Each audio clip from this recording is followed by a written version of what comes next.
अस्सलाम वालेकुम viewers, welcome to Urdu से यूट्यूब चैनल।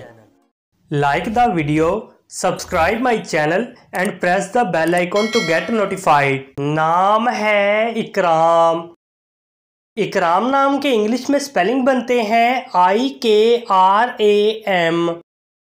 इकराम नाम का इस्तेमाल लड़कों के नामों में होता है। इकराम नाम लड़कों के लिए मखसूस है। इकराम नाम का मजहब मुस्लिम है। इकराम नाम के मायने हैं बख्शिश करना, मेहरबानी, इनाम करना, तालीम, इज़्ज़त, करम करना। इकराम नाम के इंग्लिश में 5 हरूफ हैं और ये एक लफ्ज़ है। 5 वर्ड्स एंड 1 लेटर। इकराम नाम के उर्दू में 5 हरूफ हैं और ये एक लफ्ज़ है। अपने नाम का मीनिंग जानने के लिए कमेंट बॉक्स में लिखिए। चैनल को सब्सक्राइब कीजिए, वीडियो को लाइक और शेयर कीजिए। Thanks for watching.